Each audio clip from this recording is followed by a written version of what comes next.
तो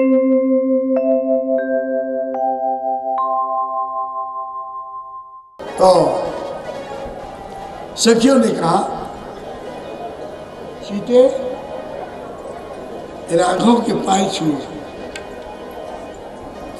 पाँव छू, पाँव छू।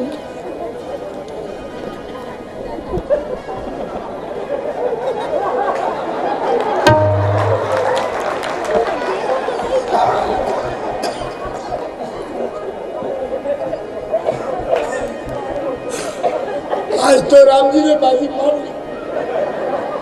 सुनिए, सीता जी ने पांव छूने का अभिनय तो किया, लेकिन पांव को टच नहीं किया।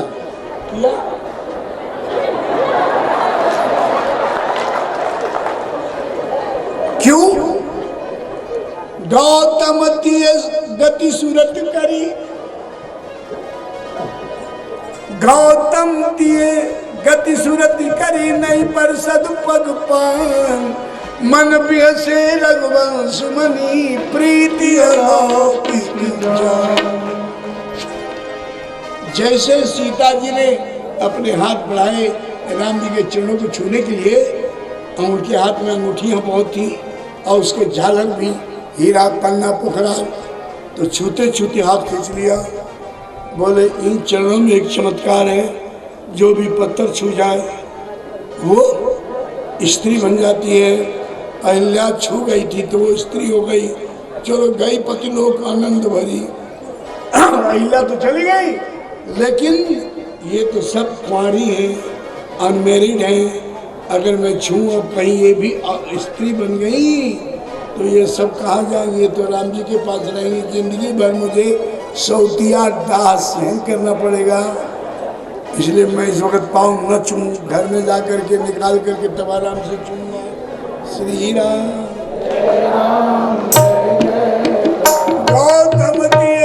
गौतम तिय गति सुरति करी, नहीं पर सदपग पान, मन बिहसे रघुवंश मनि, प्रीति अलौकिक जान। अब सुनिए, दुल्हा दुल्हन को खड़े होइए। अब आपको वहाँ चलना है कोहबर में। बोलिए आगे आगे राम जी आओ। नहीं नहीं, इधर से राइट।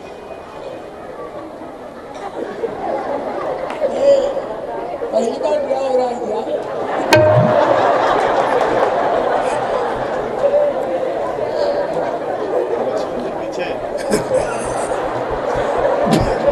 मैंने राम जी से पूछा पहली बार क्या हो रहा है, क्या बोले?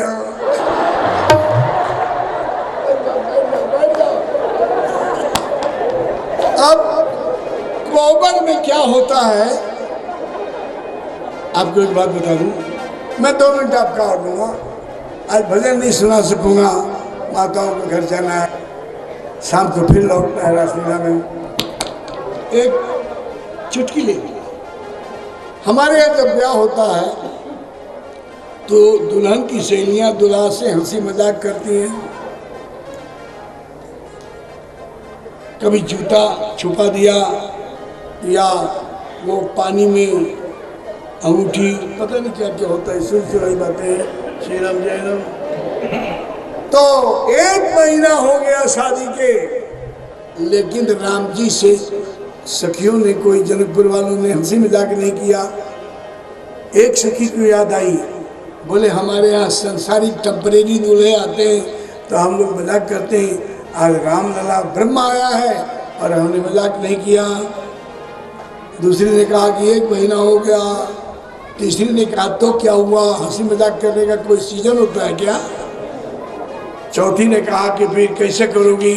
5वीं ने प्लान बना दिया। 6वें ने ओके कर दी। राम जी से विनोद करने का प्लान बन गया।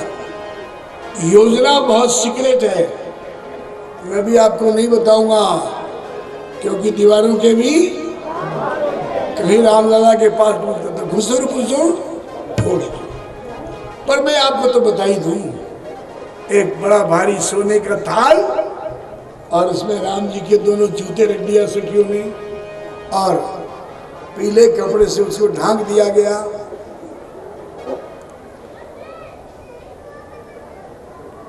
घर के कोने में रख दिया गया। क्या योजना है? बोले हम लोग कहेंगे राम जी को कि आइए हमारे कुल देवता को प्रणाम कीजिए,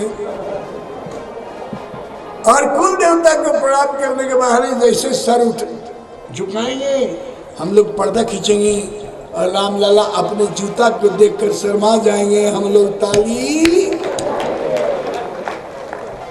यह योजना बनी और राम जी के पास सखिया पहुंची।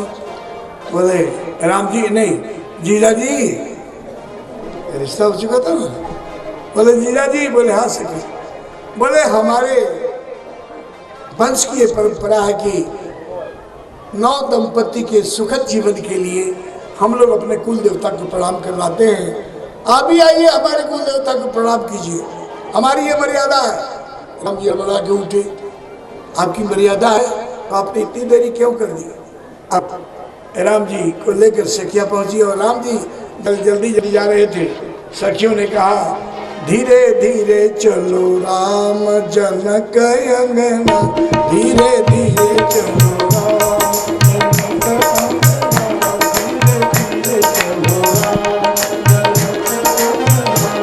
धीरे धीरे चलो राम जनक अंगना, धीरे धीरे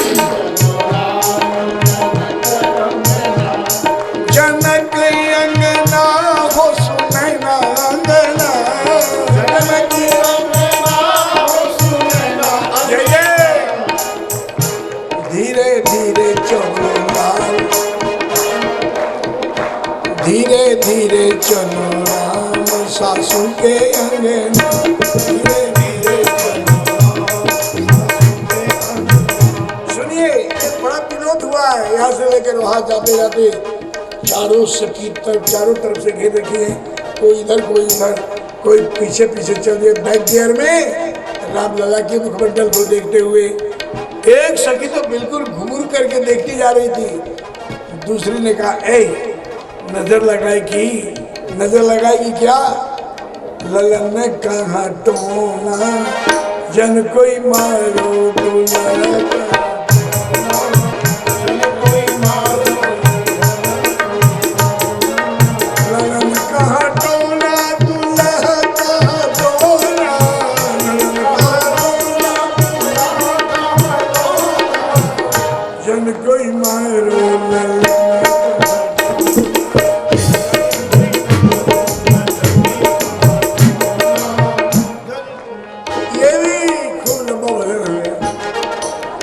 राम जी पहुंचे जहां कुल देवता थे।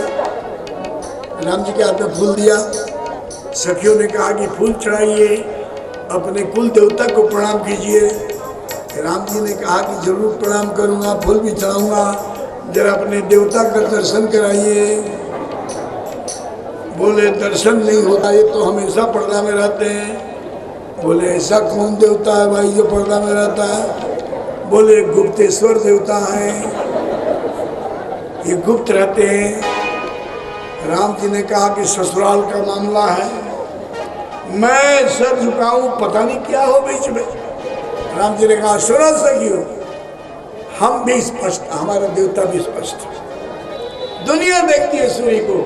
हमने कभी आज तक पर्दे वाले देवी देवता को प्रणाम नहीं किया, मैं नहीं करूंगा।